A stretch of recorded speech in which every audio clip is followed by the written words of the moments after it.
Je, Kenya ilikuwa sekunde chache kuingia kwenye vita kubwa zaidi ya kikabila kati ya Garissa na Kitui? Manake kauli moja tu ilitosha kuwasha moto na damu ikaweza kumwagika ndani ya masaa machache tu. Lakini nani aliwasha moto huu na nani ameuzima kabla haujalipuka zaidi? Hii sio stori ya kawaida, hii ni stori ya kile ambacho kingetokea na jinsi ilivyookolewa dakika za mwisho. Kwa siku chache zilizopita, macho ya Wakenya yote yalielekezwa kwenye mipaka ya Garissa na Kitui, mahali ambapo hali ilikuwa tete na hofu ya vita ilikuwa halisi kabisa. Yote yalianza baada ya tukio la kusikitisha la kijana mmoja kupigwa risasi, tukio lililozua hasira kubwa sana kwa wananchi wa Garissa. Na hapa ndipo mambo yalichukua mkondo hatari. Katika video hii ya kwanza tunamuona mwakilishi wa wanawake wa Garissa akitoa kauli kali sana. Anaonya wazi kwamba afisa aliyempiga risasi kijana huyo kama hataletwa ndani ya masaa 24, Garissa ingeweza kuwaka moto. Kauli hii iliwasha moto na wengi walihisi hii ingeweza kuwa mwanzo wa machafuko makubwa. Tutaimbia hii serikali tukisema na nyinyi mnamaliza watoto wetu. Kama huo Chalo, huyo ofisa mwenye ameua huo mtoto haleti within 24 hours. Hapa Garissa hakutakaleta. They must produce. Hapa kwa amari huwezi pewa bila kusainiwa. Tunajua who issued that gun yenye imetumika kuua huyo mtoto. Tunajua work tickets na wakingi. Kama huyo Chalo alitolewa Garissa, tunajua kuna system. Garissa kuna bridge hapa na kuna Modika. Which way did Chalo go? Na Chalo, kama maofficers wenu hapa wako na mental issues, mbona wapatiwe bunduki na wanalinda wananchi? Kwa hivyo tunasema hii incident ya kwanza, kuna kijana amekufa tu within this year, ni mtoto wa 3 ameuliwa hapa. Mimi kama mama na niko na watoto rika ya mtoto ameuliwa sasa, sitakubali ukifanyika. And next time we will defend ourselves. Polisi akiua make sure tumemchapa tae. Wakiua tuna defend ourselves, because now tunaambiwa hapa kuna shabab. Kuna shabab, polisi wamegeuka wamekuwa shabab hapa Garissa. Ukitaka kuua mmoja wetu, you make sure you kill me first before you kill the residents of Garissa County. Tumechoka, kila siku tunaimba, tunaanza kuleta condolences kwa Facebook, tunaongea na waziri, tunaongea na nani. Kama hii serikali itakuwa ya kuua vijana hapa Garissa, tunatoka hiyo serikali, hatuko tena. Tunapata ile serikali nyingine yenye itakuwa inalinda watu wetu.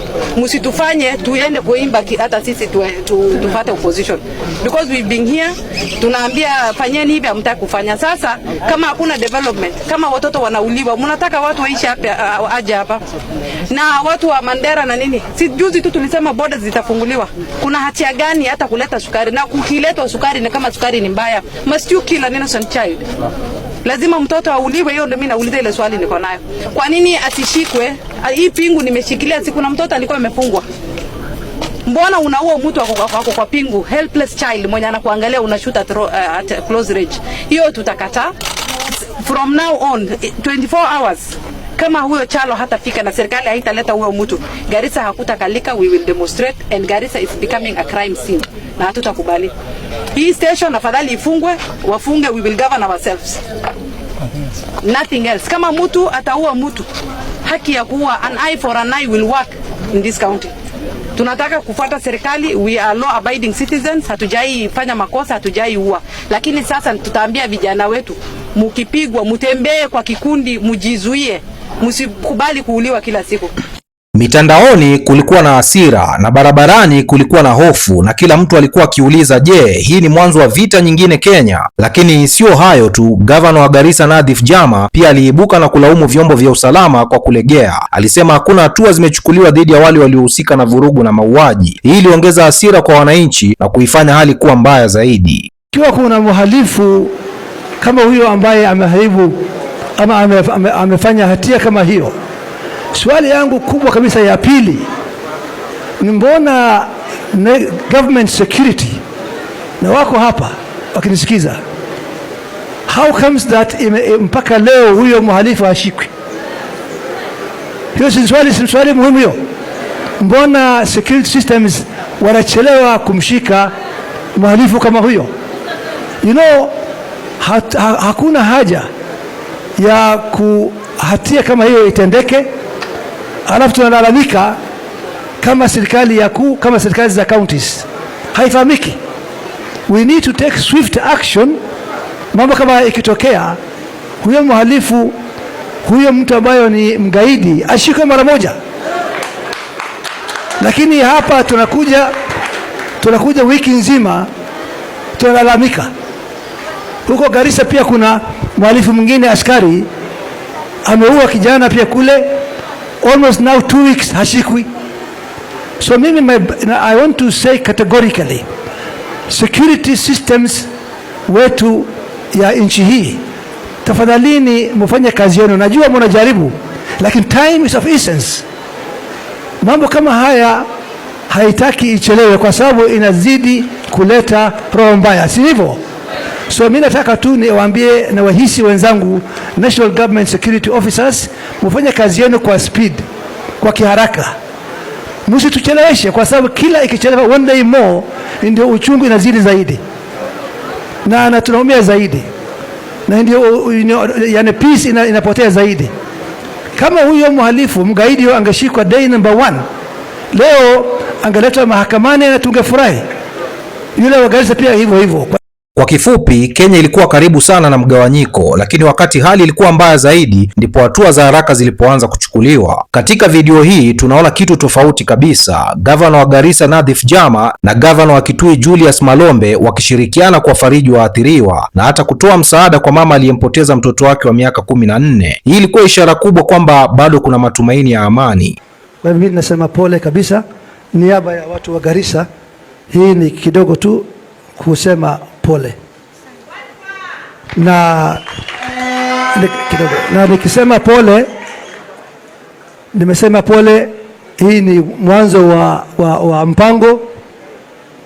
Ningependa kusema kwamba tutamsaidia mama na familia kwa mambo zote kuhusiana na burial ceremony ya mtoto. Na kabla niongezee ile nisema, naongezea kwako. Sawa? Asante. Na niko na mpango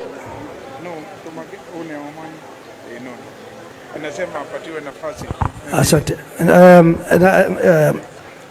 Nitapanga na gavana mwenzangu, rafiki yangu Gavana Malombe, vile tutamsupport mama zaidi na familia zaidi mpaka mwisho. Hii ni mwanzo tu, kwa sababu hakika kupoteza mtoto mdogo kama huyo sio kitu rahisi.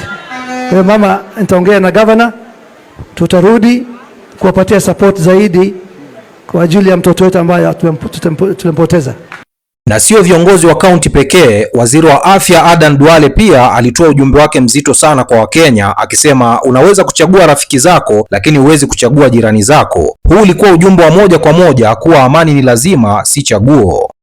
I want to send a message of peace and unity for our people in Tana River, in Kitui County, and by extension Garissa and the neighboring Isiolo County. Peace is very expensive. I really want the leadership there, the political leadership, to come together and preach peace and bring our people together. Every community lives everywhere in our country. There is no zoning. And the security agents must also make sure that criminals and bandits and people who want to kill other and have killed people, they must be apprehended and brought back to book. This is a message I just want as a leader from that region to say that you have lived, you cannot choose your neighbor. You can choose your friend, but you cannot choose your neighbor. It is God who created us to be neighbors. So those of us who are neighbors in any part of the country, let us build one unified country. Thank you very much.